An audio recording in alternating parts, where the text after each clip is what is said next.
Super Tuesday is over. President Trump whooped Nikki Haley's ass. And now is on for the rematch between President Trump and Jill Biden's patient.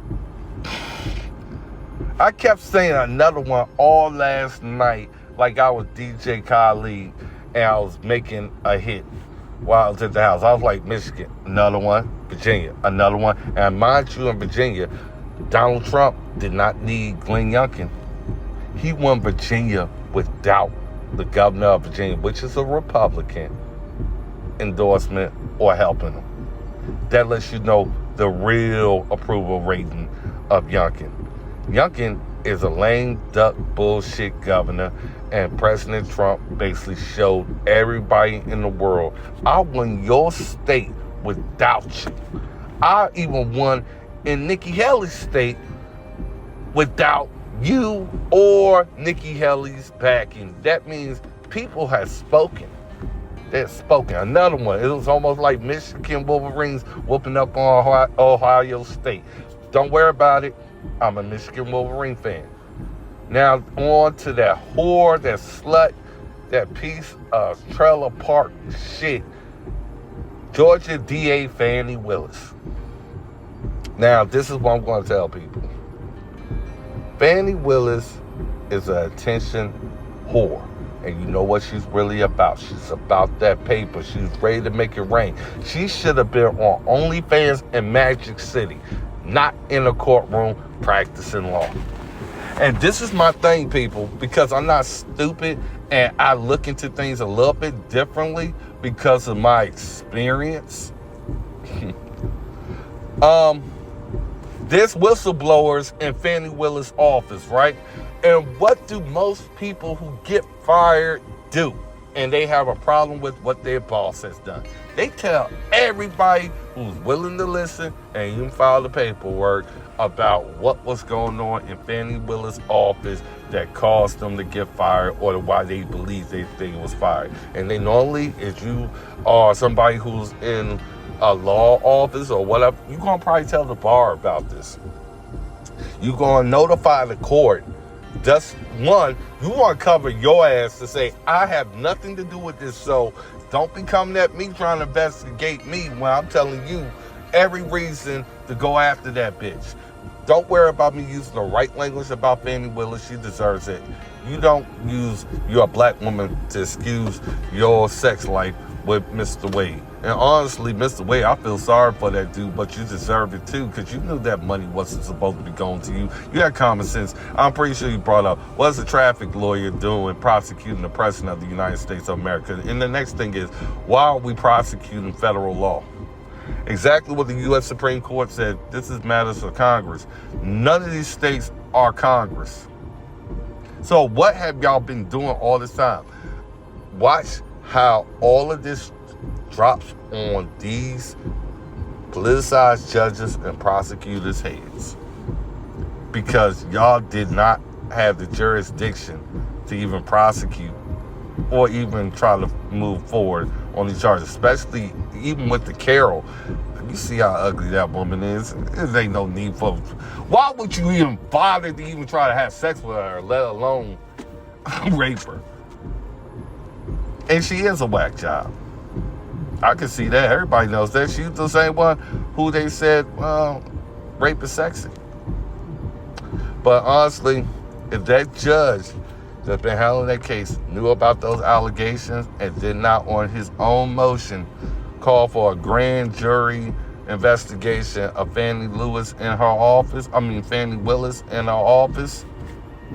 that means the judge is just as much in the line of fire as Fani Willis, because you knew about it. So y'all knew what she was doing.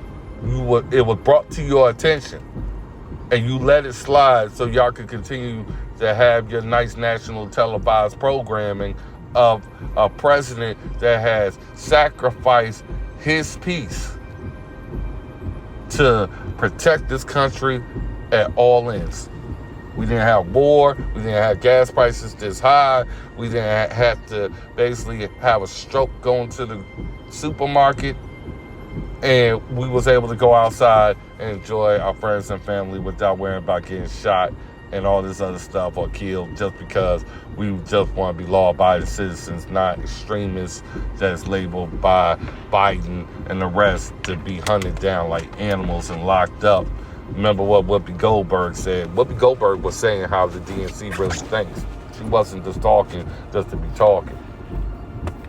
But actually, watch what I have to say. Mark my words, because remember, I've been right all the time. Fani Willis is going to get indicted. That judge got to decide whether I'm going to cover my ass or I'm going to go after her. But watch this. Watch this. Fani Willis is going to tell on everybody down there who's been taking money and doing everything else what they've really been up to. Because now she's not going to be a lawyer anymore. She's going to just be a felon, probably locked up. That's her life right now, moving forward. And that judge, on his own motion, doesn't find probable cause for perjury charges and more, then that judge is in the pocket of Fani Willis. All that money running around and that judge ain't getting a piece too, and you see how hesitant he is to make a ruling. That judge knew exactly the answer to all those questions. He doesn't need weeks to do the ruling. He needs weeks to cover up his bullshit and see how this ruling's going to affect him. Watch how this goes, people. Merle Brothers for Virginia Governor 2025. If I was governor and that bullshit, I would have been shut that shit down and guaranteed everybody who was involved would be having a nice private investigator. I would have said, I need the feds, I need the state police, and all. We gonna handle this one so we don't look fucked up to the whole world again. And damn sure gonna show that election was stolen. It was rigged. Not only rigged, is y'all was able to do all this, how much y'all was able to do with those machines? How much was y'all really doing when those ballots was all of a sudden, showing up out of nowhere, out of desk drawers and all this other stuff, where investigations was stalled? Doesn't mean investigation wouldn't have found probable cause of a crime. It just was stalled to the point where they didn't want you to even have access to look at the evidence. People, watch what's going to happen. Fani Willis going to get arrested. Mr. Wade going to get arrested. The judge that knew about what was going on is going to get arrested. And all of those who decided that they was going to be federal officers practicing federal law. That sounds like the unauthorized practice of the law, because you have to have special training to practice in federal court. And you can't use a state court to justify overstepping federal law. Every state judge knows that. So how did the judges, even a Virginia judge knew that even Louise Lucas couldn't be prosecuted unless the state Senate and the House of Delegates put that investigation into play, or the governor himself authorized that investigation. Guess what? That was for a state official. You think it's not the same thing for a federal, with federal law and acts of Congress? And you will see judges in Virginia say, hey, even in the ruling, they're like, this is an act for the General Assembly, or a decision the General Assembly must make. Not for them to go ahead and not use their restraint and be proactive judges. Meaning they make the law even though it may contradict or go against current law that's already in play. And also, I believe qualified immunity, from my opinion, is going to be used for the rest of the way down. Meaning it wasn't no clearly established law, because if prosecutors did not know that they was breaking the law, or judges did not know that they were breaking the law or going against a ruling like the U.S. Supreme Court did to Colorado to put Trump back on the ballot, they going to say Trump has qualified immunity, meaning it's a gray area and the law was not well established to prosecute him or go after him civilly in the way that they have. Watch this shit go down. And you're going to say, damn, Merle Rutledge was right on point about that. Didn't he say that's what's going to happen? Yep. and then watch the feds